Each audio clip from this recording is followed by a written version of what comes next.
In my lifetime, I've come to know that life is all about trial and error.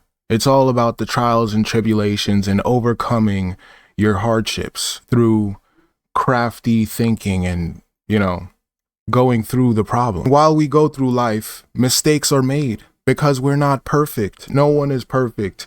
Mistakes are ought to be made. And the thing about these things is that some people, they develop identities within life, right? Where when they're born, they're given a name, and that name comes with a personality. It comes with an identity. And this identity is forged from the opinions of those around you, of the people around you that you grew up with, right? And what do we know about people's opinions? That they're always critical. They're always judgmental. They're always quick to judge. They're always putting people down and stuff, right? So what do you think a person with an identity like that is doing to themselves? Whenever these types of people make mistakes in life, they hate themselves for it. They hate the fact that they're not perfect. Now, when I make mistakes, sometimes I cringe, but I accept the fact that life is not perfect. Well, in the grand scheme of things, the grand design of all of this is perfect, but speaking from the ego's perspective that always wants more and is always desiring more things, it will never be perfect. But because most people have formed an identity of perfection, they hate themselves for not living up to their expectations. They hate themselves, and it's not even their expectations, it's the people around them, the opinions that they have submitted to. This leads to self-hatred. That's why most people are not interested in their lives. They're interested in celebrity gossip. They're interested in what's going on in someone else's life. I don't want to talk about what's me going on because I hate myself. I want to talk about someone else. I want to hate on someone else now. That's literally what it is. So I'm going to share with you some deep insights on how to stop hating yourself and start appreciating and learning to love the life that you're living currently. Starting with number 1, do not believe in labels. Okay? Do not believe in any man-made earthly labels. None of them. They're all illusionary. I only believe this one narrative, that I'm a spiritual being having a human experience, and all other things are side quests. They're not a part of the main storyline. Like, it's the side quest. Republican, Democrat, black, white, country, religion, race, all of these identifying factors are all illusions. These are all false identities, narratives that are constructed relative to a culture, to a society of people. And it's to identify or separate people amongst themselves to create tribes. And these tribes are always looking for the odd one out, the one that no think like us. So what ends up happening is with this identity, they start to label themselves with their incapabilities, with what they're incapable of doing, right? They start hating themselves like, oh man, I can't do this. Oh man, I can't do that. And they start identifying with what they're incapable of doing. This is why how you speak to yourself is so important, because what you say to yourself over and over, it eventually becomes your personality. Instead of identifying with your weakness, you learn to accept your weakness. There's a difference. Identifying with your weakness is staying stagnant and saying, well, this is just me. I'm just a F up in life. That's just who I am. That's identifying with your weaknesses. And accepting your weaknesses is understanding, okay, I fall short in these areas where I need to improve on.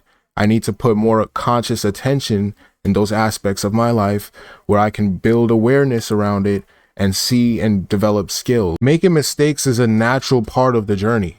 But the resilience to find the answer, it develops true love within yourself. When I look back at my life and what I've been through, I can look back at who I was and who I've become and be proud of myself. I enjoyed the journey. I enjoyed the process, and I'm still enjoying the journey. I'm still enjoying the process. I'm not rushing to get anywhere or to be anything. But the same can't be said for people who identify with their weaknesses. When they look back at their lives and what they've done and what they've been through, they can't be proud of themselves. They can't be proud of who they are or what they've been through or where they're at ever, because they always feel like they're short of something. They always feel like they lack something. You should never let your mistakes define your character, because it turns into like a feedback loop. Like, you ever heard like a mic up next to the stereo where it has like this echo, like high pitch echo, and it echoes out? That's what happens when you speak to yourself about your shortcomings, about your mistakes over and over. It echoes across your life. The next step to self-love is to stop criticizing people.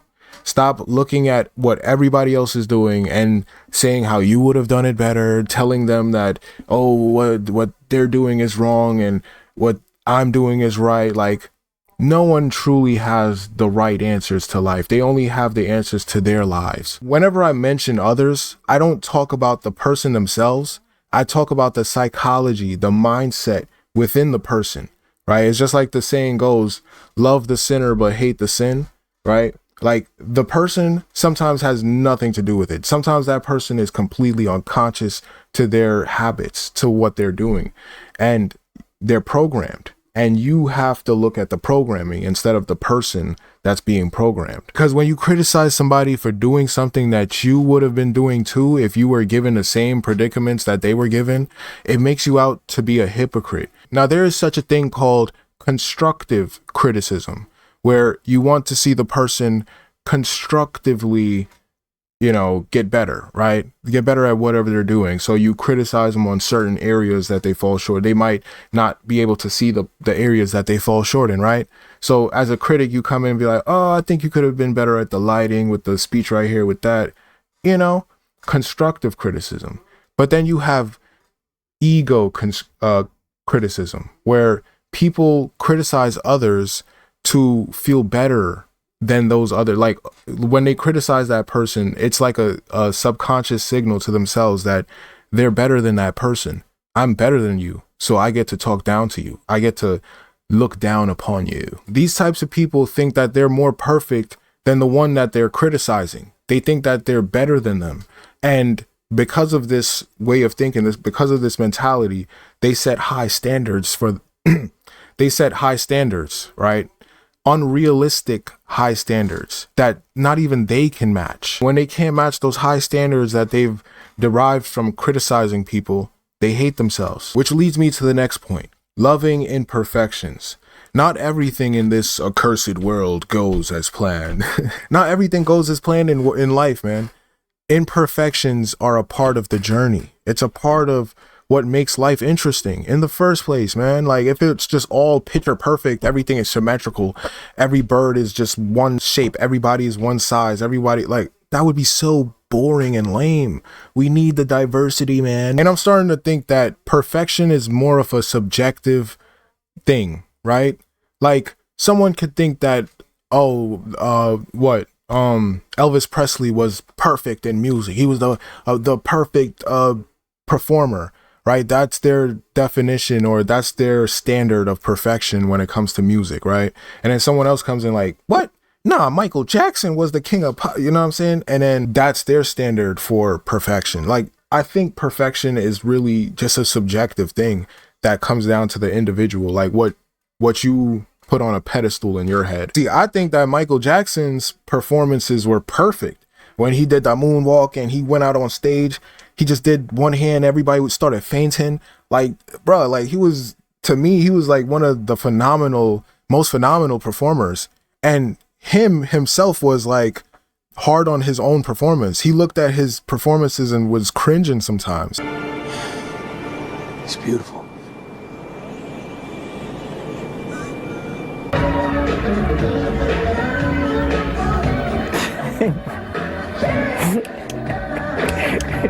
Is that as good as it gets as a performer?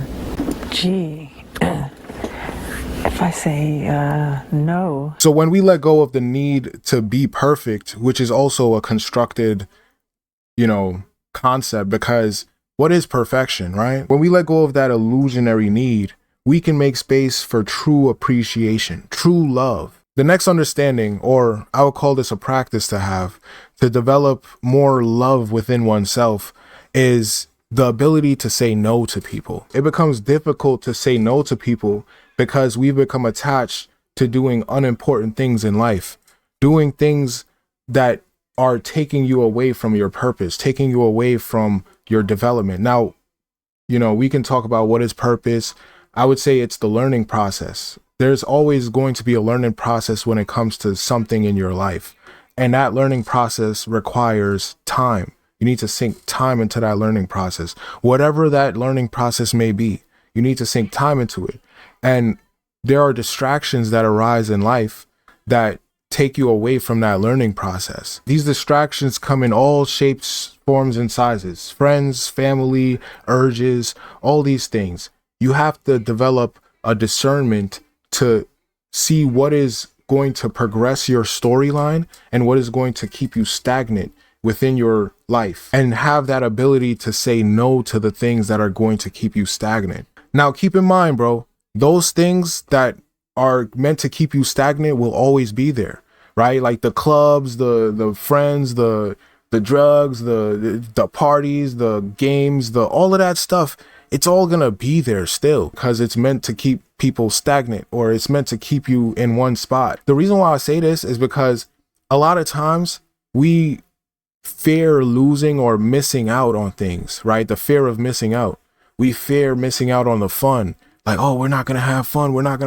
The fun is always there, man. It's always there. You can always have fun. But the chance to develop true, authentic love within you dwindles each day that you draw breath. When you spend your precious time on this planet on things that don't matter to you, things that ultimately don't matter to you, like you waste your time involving yourself in other people's dilemma. You waste your opportunity to say yes to the things that truly do matter to you, right? Because you're too preoccupied with the BS in life. You're too preoccupied with the things that truly don't matter. You're giving your energy to things that don't matter. And saying no sometimes can reveal how people truly feel about you, because they always expected you to say yes. They always expected you to be a pushover, right? Oh yeah, he's just gonna say yeah. He's just gonna follow me. He's just gonna agree with what I'm saying. So yeah, yo, you want to do this? They didn't even give you an option in the first place. They didn't even respect your opinion to give you an option in the first place.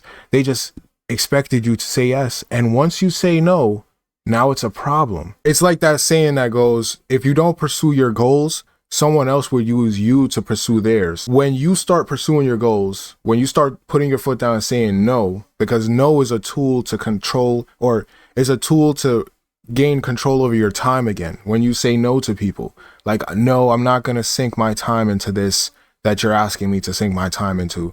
No, I'm not going to do this. No, I have other things that I got going on. I got to do something else. And that leads me to the next point, which is doing less, okay? Doing less, because a lot of times the world demands so much. It demands so much energy for, oh, do this, do that, run here, run there. It's like they want you to be a Hindu god with all these multiple arms. You know what I mean? They want you to do this over there, do that over there, do this over there, do that. Like, they want to expend your energy as much as possible.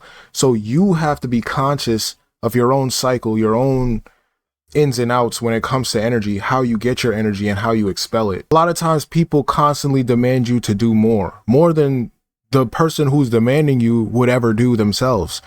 Do what you can and leave the rest to God. When you worry about what's not in your control, you're doing the most. Building your energy requires a state of stillness, and we all need energy to do the things that we like to do in life, right? And without the energy, you can't do anything. You're practically a living corpse, or a human battery for someone else to drain your energy or siphon your energy from. So the programs that you get for the first 7 years are not yours. They came from other people, and they pass that on to you. But the problem is, it's not just the previous generation, the generation before, the generation before, so we pass down through the family. Here's the problem, big time. Science has found that 95% of our life we're thinking. When the conscious mind is thinking, it's not paying attention. When the conscious mind is not paying attention, the subconscious program is the default. Well, if you understand that, then it says only 5% of the time you're running your life with your creative mind, the wishes and the desires and what you want. 5%. 95% of your life is coming from the program. Yeah, but the program is not your wishes and desires. It's other people's behavior. 95% of the day you are playing programs that psychologists tell us are limiting, disempowering, self-sabotaging. All of us, every one of us, every day, plays programs that we don't see, and they're not ours. All we see is the result. And we go, oh my goodness, this is not what I wanted. Yeah, but this is what you created.